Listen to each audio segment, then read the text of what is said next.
Hey, what's up, everybody? Welcome back to the DFS 5-pack for a little Week 3 NFL DFS talk. 2 weeks through the regular season, we've seen some ups and downs from a few teams. We've seen some ups and downs from a few players. We've seen new guys emerging. As like every NFL season, it's been very, very exciting so far. So I'm all ready for Week 3. I can't believe we have to go 3 days without football. I know, right? It's so funny because I'm thinking about what we were talking about a little before, about how it's already been 2 weeks. An eighth of the season is over. But we still don't really have, that great of a read on a lot of teams. Some teams we do. A lot of teams we don't. I'm thinking about the couple of teams we talked about earlier. I'm thinking about a team like the Titans, a team like the Texans. We don't know who those teams are yet. And then that's just on the bottom level. As you go up, the question marks get bigger. Right. I always talk about this with NFL DFS. I want to see 3 weeks. And that's when I feel a little bit more comfortable. And some of the newer players will dip off after a couple of weeks because the game will seem harder than they expected because it is a tough game, this whole DFS thing. We all know that. We've been through the ups and the downs for the majority of us. But I feel like our information is way easier to dissect when you get a better idea of some of who these people are. The injuries start to tally. Then we get into the bye week, so there's fewer players to choose from. So we're going to continue on the ride. I love NFL. I'm so happy it's back, and I love NFL DFS. So this is just I'm just excited. Yeah, we're both excited over here. I know this is like your bread and butter, our bread and butter. So I'm really just hyped because what we talked about, how, when you can get a win like we did in week 2, that just sets up really nice for the rest of the season, I think. All right, so we're going to do just the show a little bit different this week. Put some little bit more information down. I could not figure out how to expand the screen and get it to screen share on Google Hangout. I will continue to try to play with that going up for the next couple of weeks because I think this will be a little bit better for the presentation form on who we're looking at this week. But it's DraftKings Week 3 main slate. We are the DFS 5-pack. We'd love to have you guys come join the team. We do much longer, more detailed podcasts breaking down every position all week long for all of our paying customers. And then we do a final write-up that comes out late Saturday night or Sunday morning with a handful of firm plays for cash and then a very short list of player pool that you can choose from beyond that. That way we have some player variance and not everybody's submitting the same lineup. That becomes pandemonium when you get into those massive multi-entry tournaments and you got hundreds of people with the same lineup. It's also not following the DraftKings guidelines per se. So there is a bit of a variance. And then Matt will talk over some GPP plays. We'd love to have you. If you just want the free stuff, here you are. Either way, let's jump into it. So week 3. So far this season, personal cash game record of 2-0. I know the majority of customers have won both weeks. Obviously, there's going to be a bit of variance in a few things. Week 1 put up just a shade under 217 points. It was good enough for easy wins in cash games. That's a crazy high scoring week. And I just want to reiterate to the newer NFL DFS players, week 1 was the weird week. Week 2 squeaked by a couple of wins. I made a lot of the worst moves in the remaining spots, but it was good enough to just cash in all the double ups I was in. I entered like 30 of them, so it should have been good enough for all double ups. So what you kind of alluded to, Matt, was being able to just pull off a win on your bad weeks is a big part of progressing your game in DFS. Most definitely. That's kind of what's different about cash games than tournaments because, you're not just getting by and winning a tournament. That just will never happen. And in cash game, you really feel like you won there.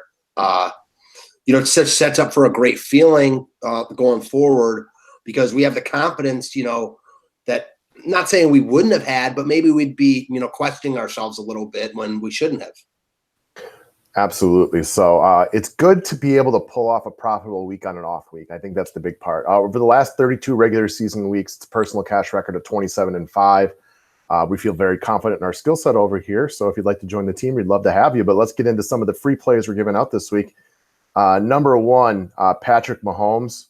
Oh, I'm sorry. Is that the wrong picture? That's what came up when I Googled Patrick Mahomes was a picture of this. So maybe we can we'll move on to the next slide. Anyway, this was a guy. He was my darling last week. This was probably one of my favorite plays of the entire week. Required a little bit of trust in your gut, but that game had offense written all over it, and neither the Steelers side nor the Kansas City side really disappointed. He has 7,000 on DraftKings this week, and I am more than willing to pay for it in any format. For the first 2 weeks, he is averaging 35.1 DraftKings points, which is absolutely insane.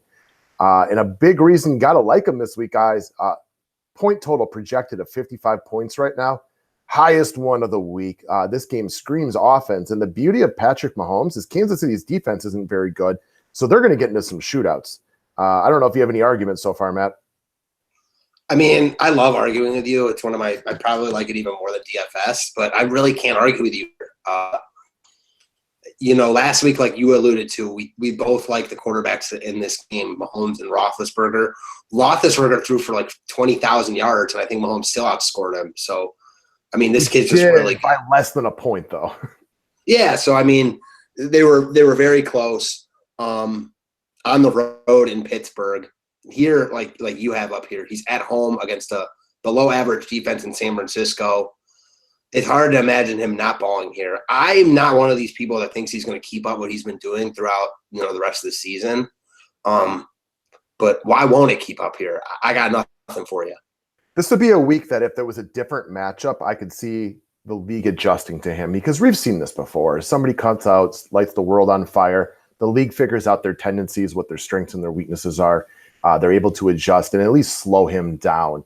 I don't see that this week. San Francisco is not the team that's going to go into Kansas City, and Kansas City is easily a top 5 advantage to the home field and be able to slow him down. It's just not going to happen. And you can see what I put down there is the word KISS. If you've been following this podcast for any, amount of time, you know that I preach this one. Keep it simple, stupid. And Matt, I feel like this is an area where we talk a lot because you always love to try to be different. You always want to call your shot with somebody else. And there's a lot of people who feel that way, which is a reason that even though Mahomes will be popular this week, he probably won't be as popular as he should be because everybody wants to think that they're going to call the week when he's not going to be good.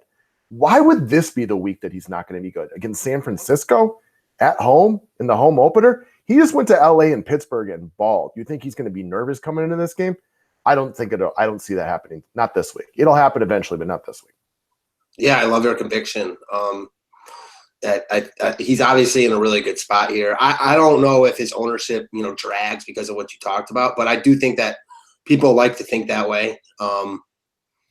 So yeah, I mean, it's a good point. It's something to definitely think about. All right. I feel like he's a guy that I got to imagine a lot of love here though.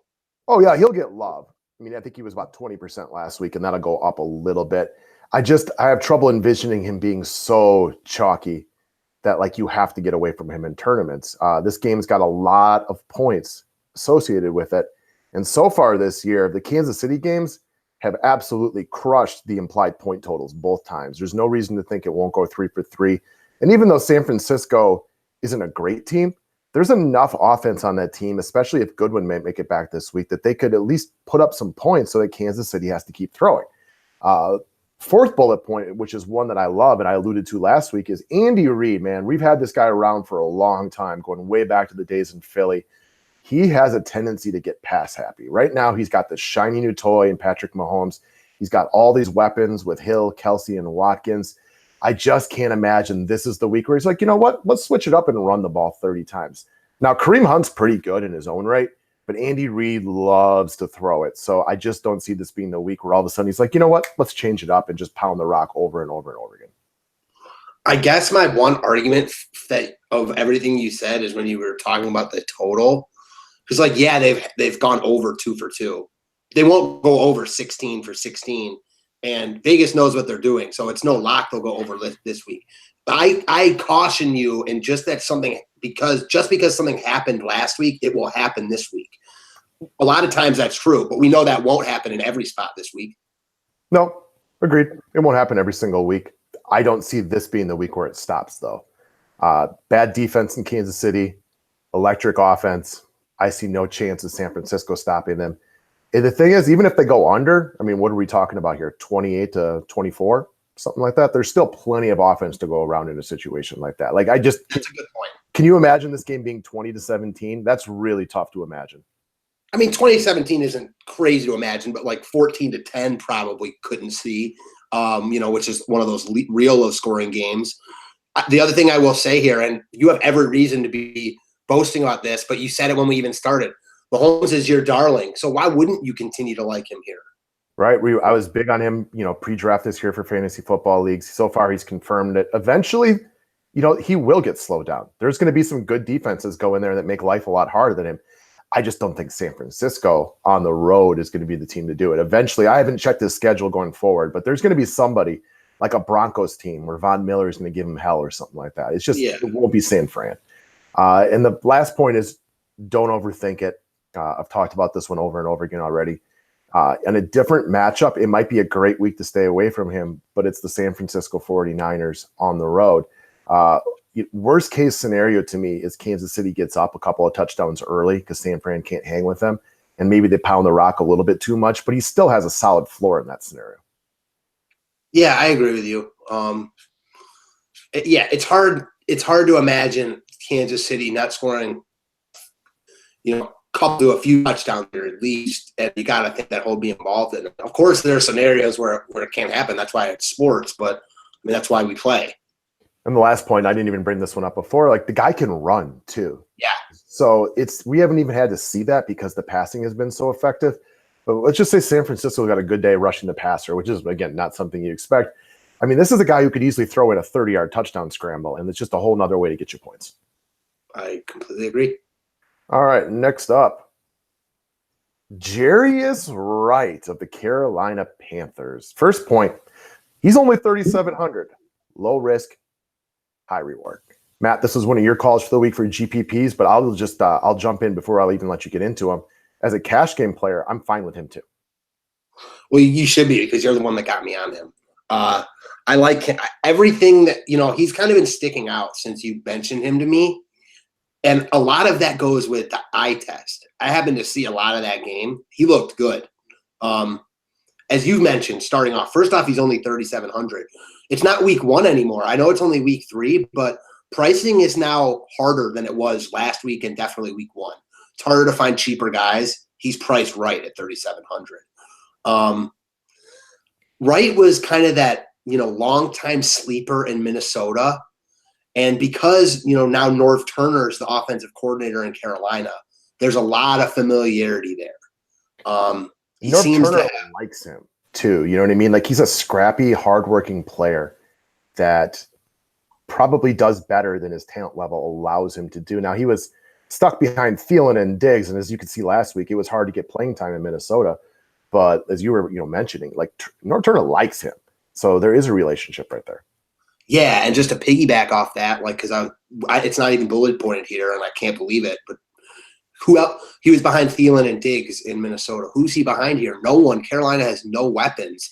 It's not crazy to think that Jarius Wright is close to as talented as Devin Funchess. Funchess is definitely not an elite receiver. He's the best receiver out there, but for what Wright can do, like you mentioned in the next point across the middle, I think he could be a really good piece of this offense.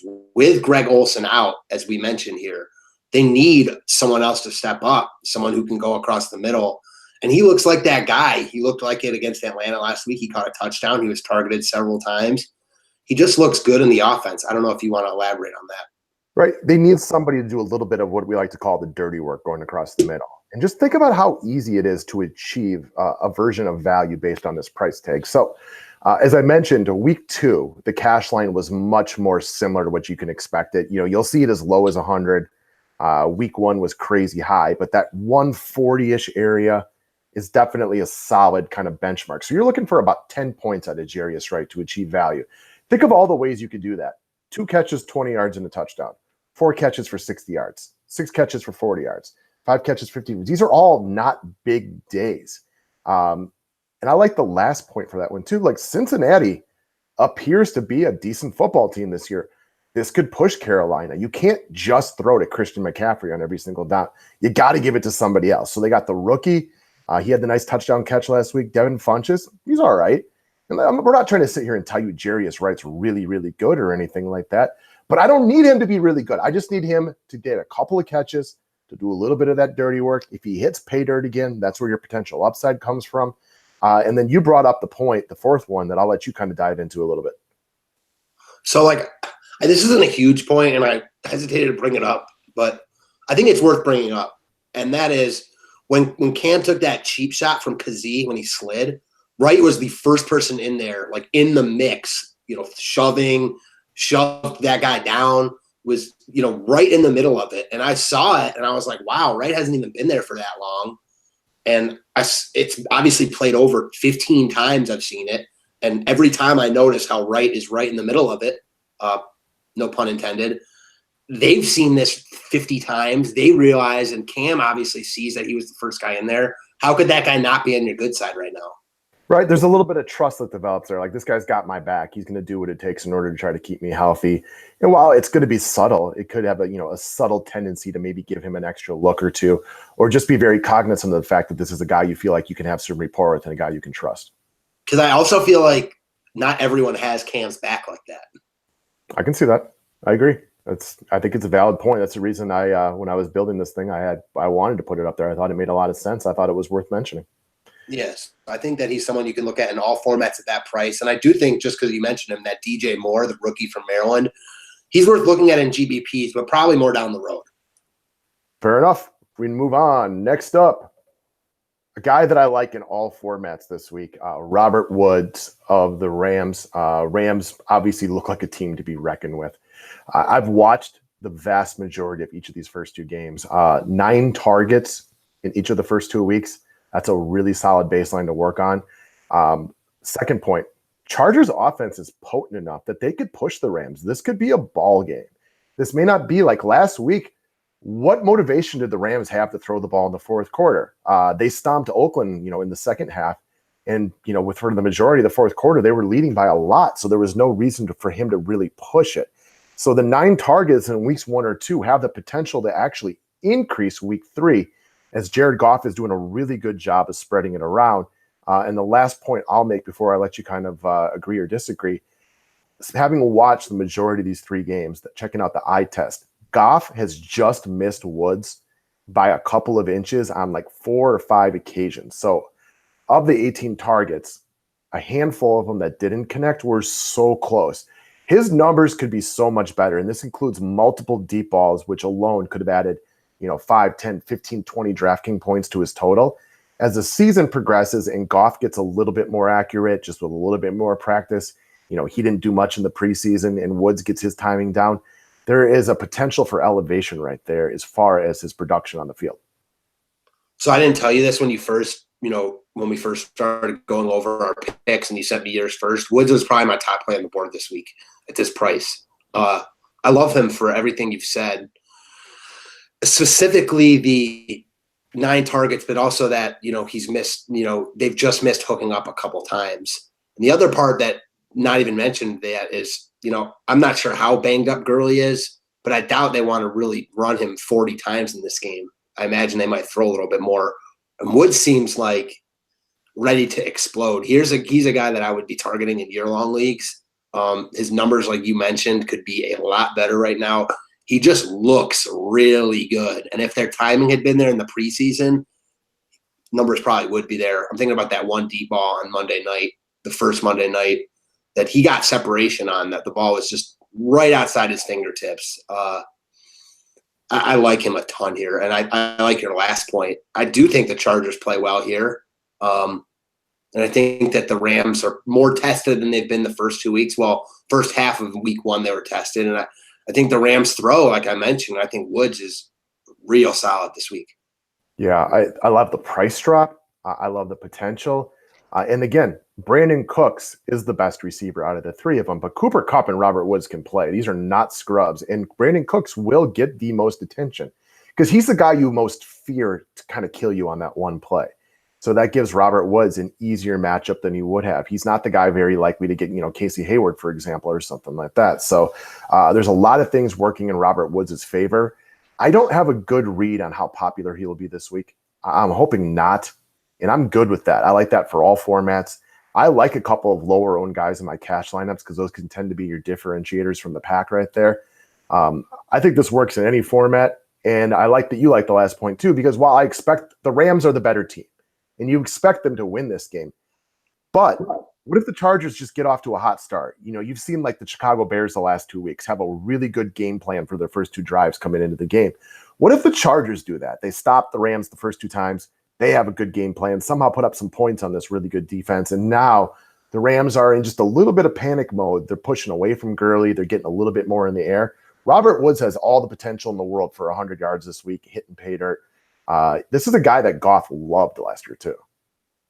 Yeah, the other thing is, like, I don't see the Chargers defense without Bosa, especially like stopping the Rams offense here, regardless of what San Diego does. I'm torn into how I think the Chargers play in this spot because I really could see the last point. I also know that they, got outscored 14-3 in Buffalo in the second half. So that is a bad look going into playing the Rams. You know what I mean?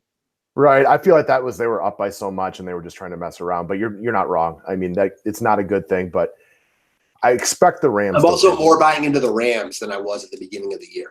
The Rams are good. I mean, they got a lot of talent on that team. It's hard not to like what they have going on. They are, to me, the best team right now. We're 2 weeks in. Philly's just getting Carson Wentz back, so we'll see how that goes. But right now, to me, they're the best team. And I was watching a little bit in depth yesterday, and I can't remember what show it was. I think it was on NFL Network, one of those, maybe ESPN, I can't remember. And they were going in depth on the Rams, and they showed a play against Arizona, 3rd and 4. They were already up 27-0. Long story short, it was 3rd and 4. Malcolm Brown was in the game for Gurley, picked up the blitz like perfectly. He actually, pancaked the blitzing linebacker to the ground. Ended up being like a 40-yard completion to Cooper Kupp. And it's just a testament to the Rams coaching. I think that Sean McVay is like right on the precipice of becoming one of these great coaches. Yeah, no arguments here. I like the guy a lot. He's got a lot working for him. A lot of times when you bring in all these new pieces, the team might have a tendency to falter, but he seems to have them all working for one another. Now, again, before we get too high on the Rams, they haven't played anybody yet. They played Arizona, who's potentially the worst team in the NFL, and the Raiders, who are at best mediocre. So let's see them get tested this week by a better Chargers team, and then we'll get a better idea of who's who. But through the first 2 weeks, I know their pass been easy. They look dominant. Yeah, they're one of those teams and when we talk about we don't know who these teams are yet, I want to say the Rams because they haven't beaten anyone, but I can see pretty clearly who the Rams are. Yeah, I mean, I agree with you. That's who I think they are too, but I am interested to see how they play against a better team this week. Agreed. All right, moving along. All right, Michael Thomas, 8,900. Hard not to give this guy some serious attention moving into week 3. To me, this one is staggering. 30 catches on 32 targets. That is some absolute sick efficiency. Averaging 37 DraftKings points through 2 weeks. And this goes back to other reasons to like this one. First off, the Saints didn't play very well last week, so they got to clean that up and play better. Actually, they haven't played well 2 weeks in a row. But the Saints have no depth at running back and no good wide receivers outside of Michael Thomas. They have absolutely no choice but to throw him the ball. You saw it again last week. There wasn't anything they could do but just continue to throw it to Michael Thomas. He is the guy in that offense that makes it all go. He is really the only good target that Drew Brees has right now outside of Alvin Kamara. It is a 3-man show, counting Drew Brees, of course, on offense. He's going to continue to see bulk targets and give me talent and bulk every day. Yeah, we're really high on him going forward, and why not this week? I mean, and the other part, which we kind of went into yesterday, he's got Drew Brees throwing him the ball. So it's more than just he's this talented. Like, he's got the number one quarterback to throw him the rock. He's that talented. They've got no one else. They play in domes. Just lock him in. Right. And 53 points this week, second highest projected point total of the week between Atlanta and New Orleans. This one does look like there should be some offense in it. I'm not saying that it'll necessarily for sure reach the 53, but like you've mentioned before, Vegas knows what they're doing. They're calling for this to be the second highest scoring game of the week. You already mentioned it's in a dome. We don't like the Saints as much on the road, but I'm not worried about them as much when they play within another dome. This is a place that they're familiar with. There's not a lot of travel between New Orleans and Atlanta or anything like that. You got a couple of division rivals beating up in a game that is a must-win for both of these teams pretty much, even early in the season. And so far in his career against the Falcons, all he's done is go for 10-156-1, 7-17-1, 10-117-1, and then he had one less than stellar game where he just went for 4-66. So there is nothing that tells us that Michael Thomas won't go out and be an elite play once again this week. Is he going to get 37 points again? No, probably not. It's probably not going to happen. But I don't need 37. I'm good with 25. Yeah, exactly. He's the number one wideout on the board this week. Yeah, definitely. And I said this yesterday. I think he ends the year as the number one fantasy wide receiver because Antonio Brown now has to split the workload a little bit with another good wide receiver in Juju. If Will Fuller can stay healthy, that's only going to lessen on DeAndre Hopkins a little bit because there's another really good wide receiver there. New Orleans doesn't have any other good wide receiver. It's Michael Thomas and then a whole bunch of, pretty much nothing. Agreed. So, all right, moving along. This is a guy that I was looking at right away, and then I saw his price tag, and he kind of shied me away from him, but that's why you wanted to call him out as a deep GPP guy, and it goes by the name Latavius Murray. So, yeah, I'm glad that you brought up that first point. He is too expensive here, which is why I like him in tournaments. I think that a lot of people are going to look at that price tag and be scared off, not want to pay $5,800 for him, and I get it. But as far as I'm concerned, that's intriguing for tournaments, and production is production, and I could see him having a lot of production here. It's risky. I could see him not doing much of anything, but I could also see him handling the entire most of the workload, scoring a couple times here. As we say to start off here, Cook got banged up on Sunday in overtime, I believe. It was a hamstring injury. He said it had to do with cramping. It doesn't seem like a huge deal, but Minnesota's opened up as like one of the biggest favorites ever in September here against what looks like the worst team in the league in Buffalo. They're 17-point favorites. Why would they push Cook here? Agreed? Well, he's also coming off an ACL. So, again, there is no reason to push him. This is a great week for him to get his work loaded in the first, 2 quarters or so. And then when Minnesota almost inevitably gets up by a couple of touchdowns, let it be the Latavius Murray show in the second half. Let him shoulder the loads. Now, at 5,800, obviously you need him to cross the goal line at least once or twice, which is very possible. And I will hearken down to the very last bullet point. Buffalo is terrible.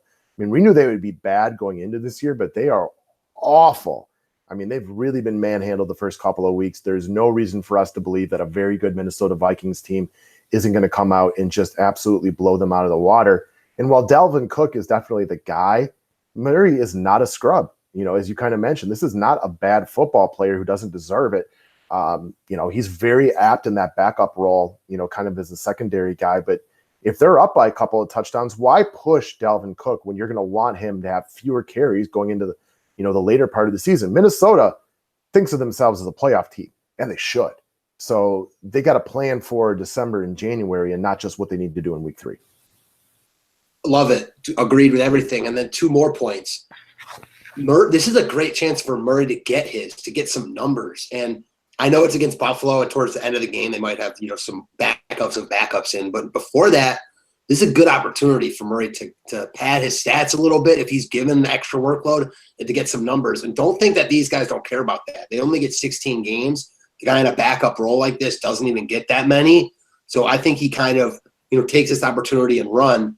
And then just to the last point with Buffalo sucks. I know Melvin Gordon got all the pub last week with the 3 touchdowns, but if you look at the box score, which I know you did, Austin Eckler definitely outplayed him in every facet. Outrushed him, outcaught him, out everything him except touchdowns. Backup running back got a lot more work than Melvin Gordon last week, which is probably what's going to happen here. I love that point because I want to bring that up and talk about that one. And was Melvin Gordon a great play last week? In hindsight, the 30 points was amazing. It was a great play.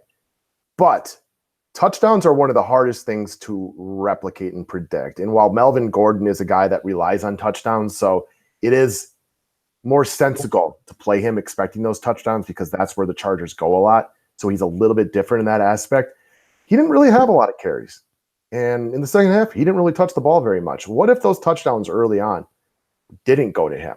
It would have been kind of a bust, which is why you can look at a guy like Latavius Murray kind of being like Austin Eckler, who out-touched Melvin Gordon last week. He just wasn't the guy that hit pay dirt over and over again. So while we don't love the price tag on Latavius Murray, that's only going to keep people away from him. And as Matt mentioned, this is for deep GPP only.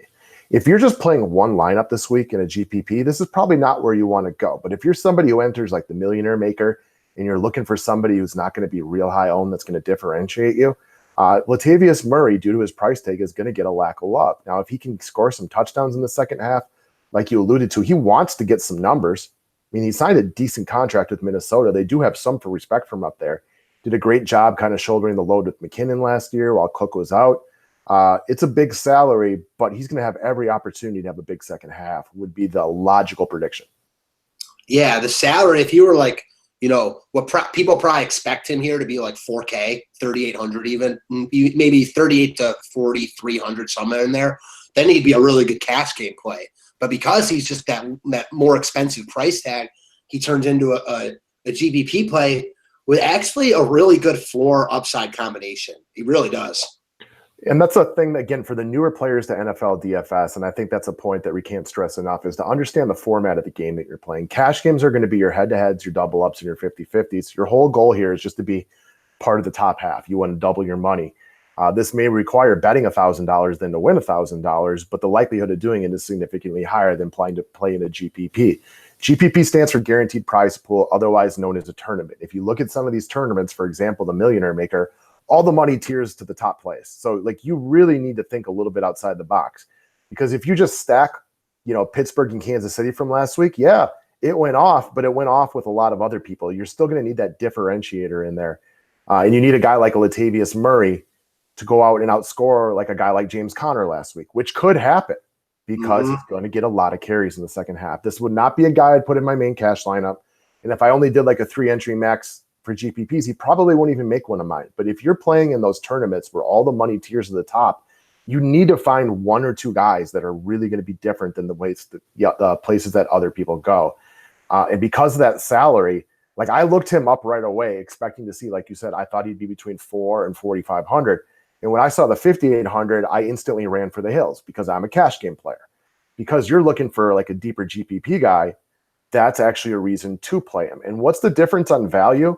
And, where I'm looking at him versus you is only a matter of a handful of points. It's one touchdown or less. Yeah, exactly. Yeah, you get exactly where I'm coming from here, which obviously I figured you would. What's difficult, in just to expand on your point, in tournaments in NFL in particular, is there isn't as much emphasis and importance on being different as there is in baseball, clearly. The problem is because these tournaments are so scaled to really the top place, I guess the top 2 or 3 places if you really want to say, but really you got to win it. It's difficult because there always is a couple random players that go off, and in those tournaments, everyone's owned. So it's a tough balance in the NFL. Right. I look at a guy like Corey Clement last week, who was a sleeper of mine, who ended up having a really nice week because Ajayi got banged up and Sproles was out. I mean, that's a guy that was going to be owned in Millionaire Makers just because I wasn't the only one who kind of liked him. He wasn't highly owned or anything like that, but he was a guy who was going to get owned because of that.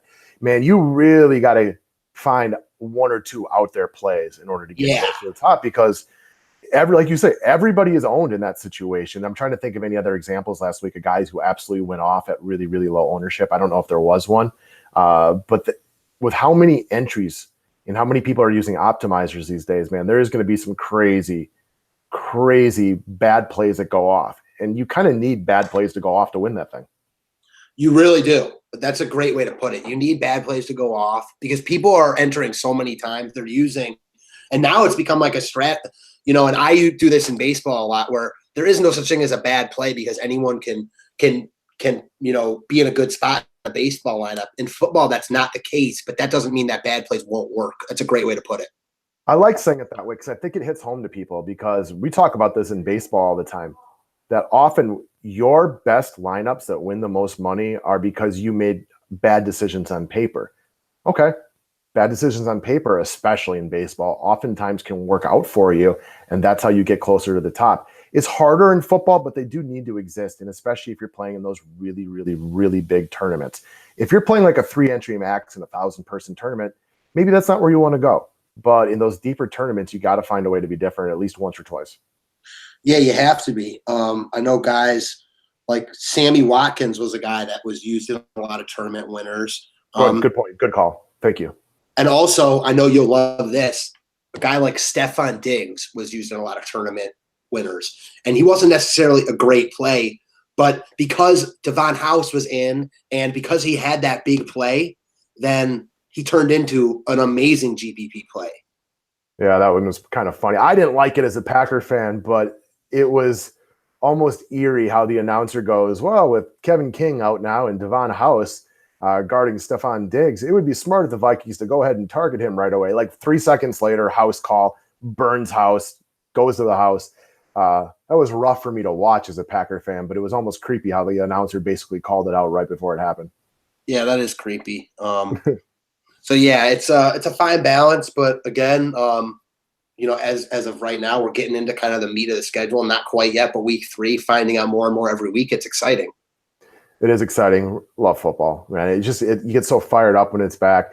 My Packers have caused me a borderline heart attack for back-to-back weeks, so I'm already about 2. My life expectancy is already down by a couple of years. My hair is already grayer, probably falling out a little bit too. But football can just do that for you, even in the regular season. Whereas, my Brewers are in a pennant race right now, so I'm watching them closely. But no one baseball game can ever affect you like one football game, unless it's the playoffs. Yeah, it's a good point. So there's 162 versus 16, so every game counts. It's just so much fun to have it around. All right. Last couple of points. So, for those of you who watch us or watch the show on a routine basis, we do want to thank you guys once again. We both appreciate all the following, whether it's, Twitter, on the show, and for all of our paying customers, we can't stress enough how much we appreciate you. If you guys are looking to join the team, the website is down in the description section. Just go over to the sign up here, choose whatever package works out best for you. What we offer, we cover baseball, football, basketball. There's no golf, there's no NASCAR. We're not trying to just put out lineups and stuff that we're not good at just to, try to find more people. We know our sports. We know what we watch. We know what we're good at. But what do you get? So we do private podcasts all week long. This is the one for the public. It's kind of the teaser one. We'll go through a handful of plays, talk about them. If you guys choose to sign up with us, that's great. If you want to just watch the videos, hey, that's great too. But you get the private podcast where we break down each position. We do a write-up at the end of the week. It'll come out like Saturday night, Sunday morning. And that will be, firm plays, and then a kind of a player pool to choose from after that. We'll cover GPP and cash. And then, of course, we got the private Facebook groups. We got a good number of them. We try to keep the numbers to each group at like 100 or less. That way, there's not too many people in there. You can get to know one another. And it feels like a little bit more of a family as opposed to just, 500 people in there and everybody's starting to fight and stuff like that. So sign on up if you'd like to. Otherwise, anybody who wants to sub to the channel, sincerely appreciated. The thumbs up and positive comments are always sincerely appreciated. If you do not use PayPal or don't want to figure out the website and you're like big with Venmo, Matt's Venmo address is down there. That's fine for annual memberships, NFL only and lifetime. You just can't do monthly that way because there's no recurring payment set up, and we don't have time to bill everybody every single month. And lastly, another way to support the show would be patreon.com. That's down there at the bottom as well. I know that for a fact, I'm more likely to answer questions for people who, find a way to support the show a little bit. We get tons of them all day long, and we're trying to be here to help. We just can't get to all of them because there's just not enough hours in the day. Yeah, so that's a pretty good summary. I don't have much else to add except for now's a great time to join because we still got baseball going on. So got like the tournament feel there, cash games, NFL, and then the NBA coming up. Now's a really good time to join, as a couple of our customers can attest to. Yeah, NBA is coming up real soon. I feel like baseball will be over here in a couple of weeks, and then what are we, like 30 days away from NBA? Whoa, really? That's it? Yeah, it comes up really, really quickly. I know we'll get like those 2 weeks off between baseball and basketball, which are really nice just to kind of recharge the batteries. But basketball will be here before we know it. And that's, to me, NFL is huge, but like DFS players love basketball. It's every single day. It's fun. During the winter. Right. You don't want to be outside as much. And that's one of the problems with baseball. I get why it bores people. We love baseball, but I understand why it's boring to people. And also in the summertime, sometimes you want to be out in a patio, drinking a beer, having fun, going out on the lake, fishing, whatever it is that you enjoy doing. And sometimes you just don't want to be glued to your computer. For us in the Midwest, especially, or anybody in the northern parts, man, it gets cold in the wintertime. You got to hibernate around your TV and watch a little NBA. I still don't like going outside, but I agree with all your points. Yeah, I like outside a little bit more than you do. You're really happy sitting by your computer and TV, and I love that. But I do like to get outside about once a week or so and just see people in the 3 dimensions every once and again. But basketball is going to be here shortly, so it's kind of crazy how quickly it sneaks up on you like that. Yeah, and I will tell you, basketball's kind of taken it's a weird place for me now because with no LeBron. it's going to be a lot more fantasy focused, a lot more DFS focused. Not that it, wasn't before, but really, the Cavs aren't going to be anything for a while now. We know this. I mean, whether they'll be competitive, hopefully they'll be a little bit competitive, but they're not going to be anything more than that at best. So it's not going to be worth putting all my attention into it. It's really going to be focused on DFS and fantasy. I'm excited about it. And while I think my Bucks have a chance to continue to get better, I mean, we all know who's going to win the championship already, which is kind of annoying. You know what I mean? Like, it's basically like if you had to bet Golden State or the field, I think everybody still takes Golden State. And that's like the only time in history that I can remember any sport where you would take the field or you would take one team over the field, which is kind of annoying. That's like not even a question, really. No, it's not. I mean, Houston might have done it last year if Chris Paul hadn't gotten hurt. Maybe. But now they're throwing Boogie in there. While he may not play the first couple of months, we don't know when he'll be back. I mean, it's the Warriors. And it's kind of annoying for real-life basketball, but we still got a full season of DFS, and NBA is fun. It gets a little crazy before crunch time, those couple hours, before a lock when all the injuries are coming out and stuff like that. But, is it fun. Houston has gotten worse, I think. Noah Ariza. I think Houston's, taking a step back. I think that OKC is the team that could eventually, potentially, maybe, but really there is no team. You're just trying to find one. Golden State is so loaded. It's like each of their players are almost underrated on their own because they play together, specifically Curry and Durant. I mean, not really underrated, but I'm with you, man. It's very tainting for the NBA season. It is. So anyways, guys, that's what we got for football this week. If you're interested in getting each positional breakdown video, go sign up to be a member. We'd love to have you. Come join the family. NFL cash game is going well. Obviously, if you've been following, we had a lot of big hits in MLB GPP lately. 3 separate $50,000 winners last week, including the guy you're staring at on the other side of me right now. Thank you. Appreciated all the tips from both you and our current customers who won all that money. You guys are awesome. I really, really do appreciate that. But just overall, it's just been a fun week of DFS, so let's keep it rolling. Thanks, guys.